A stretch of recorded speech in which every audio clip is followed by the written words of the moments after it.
महाराष्ट्रातील तूर उत्पादक शेतकऱ्यांसाठी आनंदाची बातमी 2969 कोटींच्या तूर खरेदीला केंद्र सरकारने मान्यता दिली आहे। केंद्रीय कृषी मंत्री शिवराजसिंह चौहान यांच्या बैठकीमधला हा महत्त्वाचा निर्णय आहे। बुलढाणामध्ये शेतकऱ्यांनी उभारले 8000 सौर पंप। महावितरणने केलेली जनजागृती प्रभावी ठरली। शेतकऱ्यांची विजेच्या खर्चापासून मुक्तता होणार।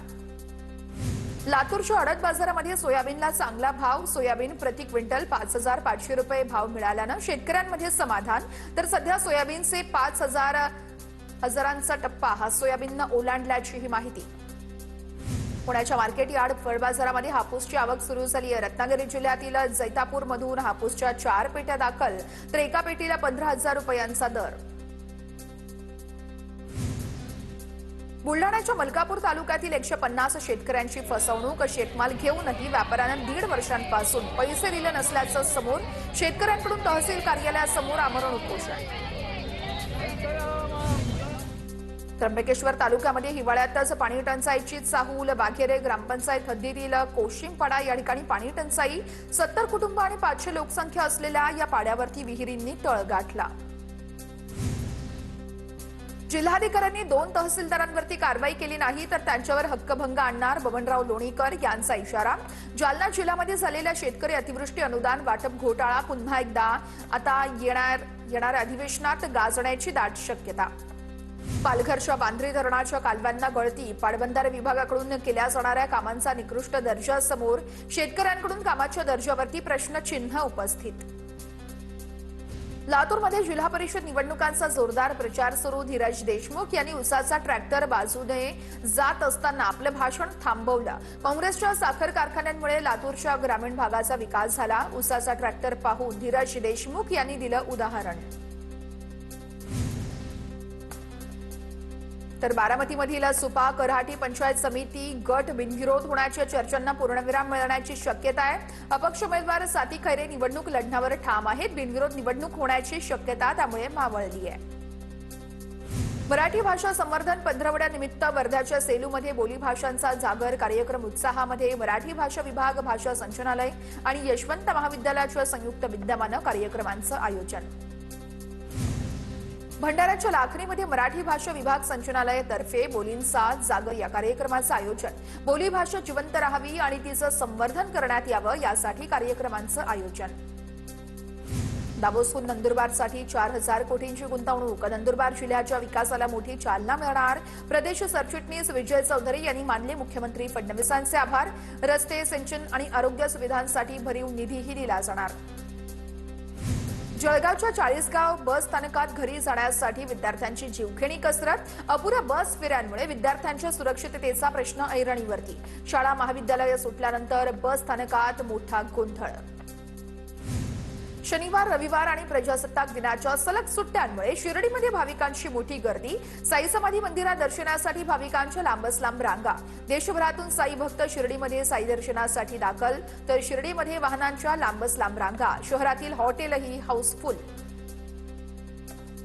पंढरपुरातील माघीवारीनिमित्त सोलापूरमध्ये पहिलं गोल रिंगण संपन्न झालेलं आहे। शहरातील नाथकोट प्रशालेच्या प्रांगणामध्ये हा संपूर्ण गोल रिंगण सोहळा पार पडलेला आहे। वर्ध्याच्या इंझाळा या ठिकाणी स्वरूपानंद महाराजांचा पुण्यतिथी महोत्सव। पुण्यतिथी महोत्सवानिमित्तानं दिंडी, पालखी, विविध धार्मिक आणि सामाजिक कार्यक्रमांचं देखील आयोजन करण्यात आलं होतं। पालखीमध्ये अनेक गावातील भजनी मंडळांचाही सहभाग होता।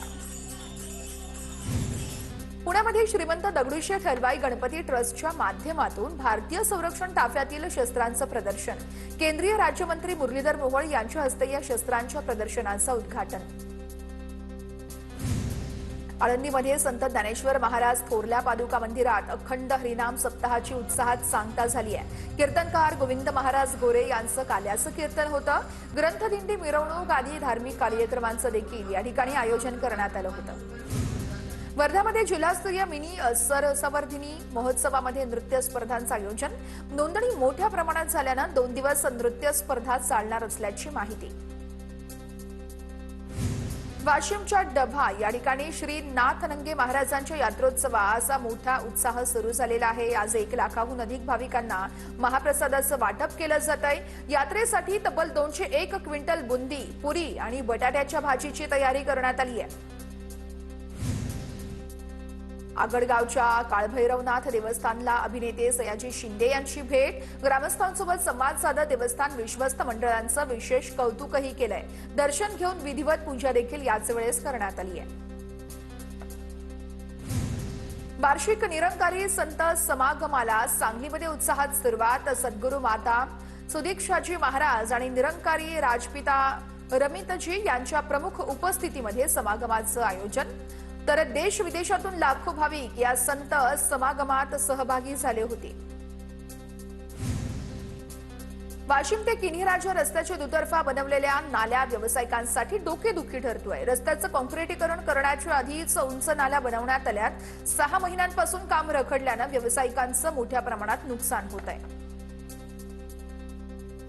बीड ग्रामीण पोलीस ठाण्यासमोरच घाणीचं मोठं साम्राज्य आहे। पोलिसांसह आजूबाजूच्या नागरिकांचं त्यामुळे आरोग्य धोक्यात आलंय। नगर परिषदेने तात्काळ स्वच्छता मोहीम राबवण्याची नागरिक मागणी करतायत। गोंदिया जिल्ह्यामध्ये यावर्षी 10वीचे 19,080 आणि 12वीचे 19,484 विद्यार्थी परीक्षा देणार आहेत। तर 10वीची 80 तर 12वीची 98 केंद्रांमध्ये परीक्षा पार पडेल। परीक्षेतील गैरप्रकार टाळण्यासाठी जिल्ह्यात दक्षता समितीची देखील नेमणूक करण्यात आली आहे। बारामतीच्या मुरगाव बसस्थानकातील शौचालयांना कुलूप। बसस्थानकात येणाऱ्या महिला प्रवाशांची त्यामुळे गैरसोय होतीये। बसस्थानकात मूलभूत सुविधांचा अभाव आहे, त्यामुळे प्रवाशांकडून नाराजी व्यक्त केली जाते। गोंदियामध्ये शालेय सहलींमधून एसटीला 11 लाखांचं उत्पन्न मिळालंय। शालेय सहलींसाठी यावर्षी नवी कोरी लालपरी बस उपलब्ध आहे। विद्यार्थ्यांचा प्रवास सुरक्षित, स्वच्छ आणि आरामदायक त्यामुळे झालेला आहे। वर्ध्यामध्ये 26 ते 29 जानेवारी दरम्यान पालकमंत्री चषक ऑल इंडिया हॉकी स्पर्धेचं आयोजन। वर्धा डिस्ट्रिक्ट हॉकी असोसिएशन आणि स्वराज हॉकी असोसिएशनचा उपक्रम आहे। स्पर्धेत 16 संघ सहभागी होणार असल्याची माहिती देण्यात आली आहे। जिल्हा परिषदेच्या शाळांमधील अपुऱ्या शिक्षकांमुळे अध्यापनावरती परिणाम होतोय। चाळीसगाव तालुक्यामध्ये शिक्षण व्यवस्थेची कसरत। जिल्हा परिषद शाळेतील विद्यार्थ्यांना शिक्षक अभावाचा मोठा फटका बसतोय।